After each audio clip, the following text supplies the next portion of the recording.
Es imposible para nosotros darle a usted una visión completa de las implicaciones negativas que va a traer el TLC. Permítanos por lo menos decirle algunas de las cosas que perderíamos por ratificarlo.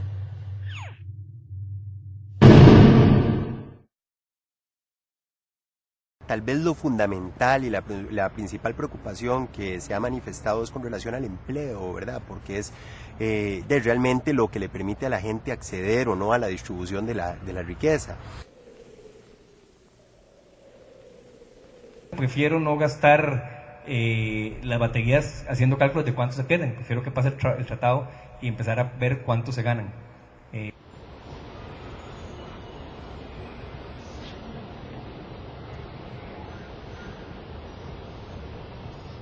no, que yo sepa, por lo menos salió a la luz pública un cálculo de COMEX de cuánto se podían perder con el TLC.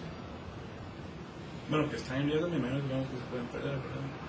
No, que está en riesgo si se aprueba el TLC. O sea, si se aprueba el TLC... Digamos, que está en riesgo si no se aprueba, más bien. No, sí, o sea, la pregunta es, ¿cuántos estarían en riesgo si se aprueba? Es decir, hay sectores sensibles que obviamente sí... A mí me extraña que la MEP y ellos no nos hayan hecho ley. Sí. Y estos cientistas, a mí me extraña, debe ser que no es tan sencillo, ¿verdad? Valorar eso. Por lo que dicen los defensores del TLC, pareciera que los únicos trabajos en riesgo por la ratificación o no del tratado son los relacionados con la producción de bienes de exportación a Estados Unidos. No obstante, parecen olvidarse de los empleos que dependen del comercio entre los costarricenses. Lo cierto es que la mayoría de los empleos dependen del mercado nacional. De hecho, el sector no exportador representa el 70% de los empleos costarricenses. Esto significa que cuando entren productos estadounidenses que también son producidos en Costa Rica, gran parte de los productores costarricenses se irán a la ruina. Lo mismo sucederá con muchos profesionales del área de servicios. Aunque no es fácil poner números, estamos hablando de varios cientos de miles de comerciantes y funcionarios nacionales de varios sectores, que sin saberlo se ven amenazados por el TLC. Una cifra mucho mayor que los aproximadamente 90.000 empleos directos e indirectos que podrían considerarse en riesgo de no ratificarse el tratado. Esta amenaza es especialmente preocupante para los sectores nacionales que deben competir contra los productos protegidos por Estados Unidos, mediante los mencionados subsidios, y que conforman los así llamados sectores sensibles. Supuestamente, la producción de Costa Rica y de Estados Unidos son complementarias. Cada uno se vende lo que el otro no produce. O como ha dicho nuestro presidente, yo nunca he visto las yucas de Manhattan, ni las piñas de Carolina del Norte. Según este argumento, nadie aquí se verá afectado por ningún producto barato que llegue subsidiado desde Estados Unidos, porque ningún costarricense lo produce. Por ejemplo, el trigo o la soya. Sin embargo, esto solo es parcialmente cierto. Estados Unidos tiene millonarios subsidios de arroz en Missouri, leche en Idaho y ganado en Texas, y todo esto se produce en Costa Rica. Los costarricenses que producen esas cosas serán entonces expuestos a la competencia desleal. Estamos hablando de alrededor de 130.000 productores de sectores sensibles, que a la larga van a perder sus trabajos.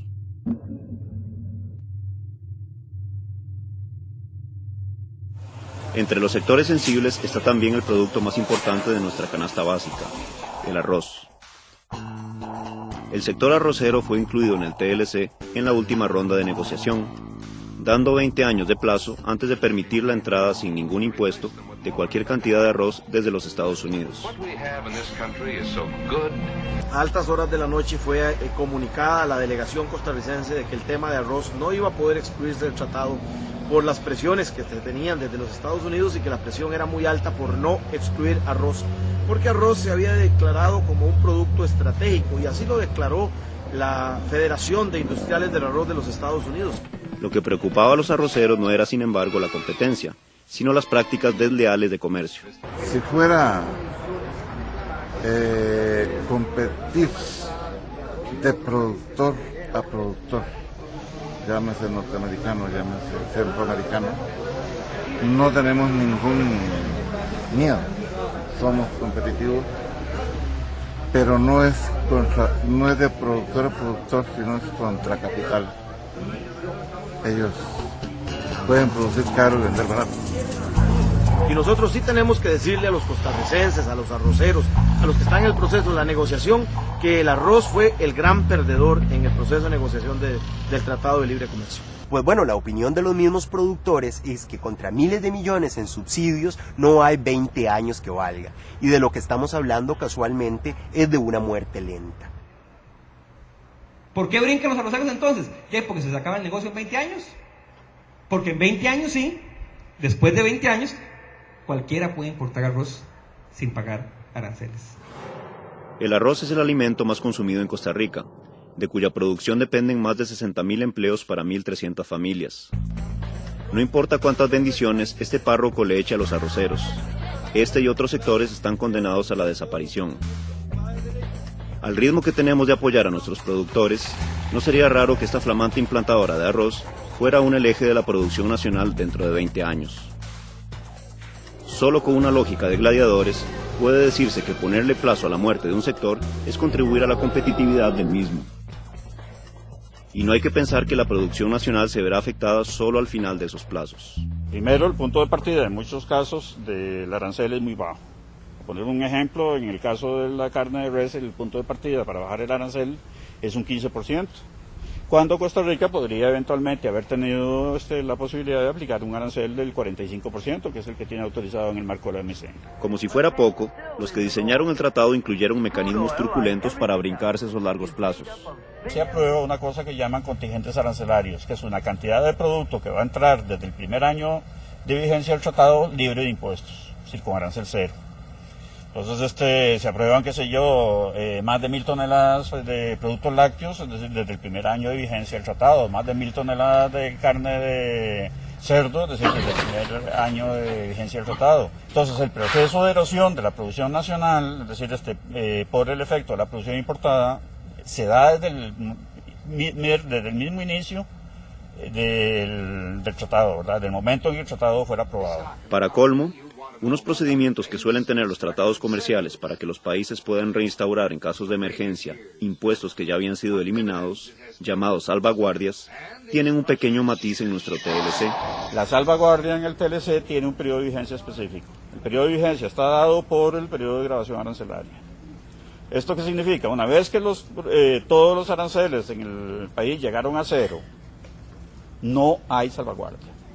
Es decir, ya cuando los aranceles están en cero, no hay protección posible de los productores nacionales con respecto a las importaciones que vengan desde los Estados Unidos. Noten que los 90.000 empleos directos e indirectos que tal vez se pierdan sin el TLC son incluso inferiores a los 130.000 relacionados con los sectores sensibles, que de seguro se van a perder. Esta destrucción masiva del sector vuelve ingenua la sugerencia de que los campesinos se dediquen a otra cosa. Y vale más que se dediquen a sembrar otra cosa. Bien, una parte de los productores se pudieron pasar a ese sector, eso no da campo para la mayoría del productor. No es que yo quiera decir que exportar es malo, no. La falsa disyuntiva es que para exportar haya que eliminar completamente la producción interna de alimentos, que es donde se centra básicamente el pequeño productor.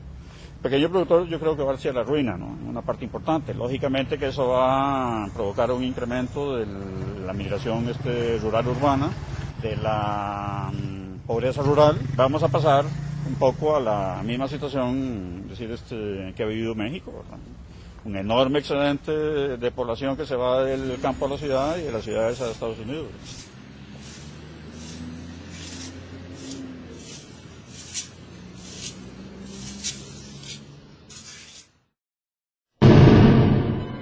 En el capítulo 16 del TLC se da una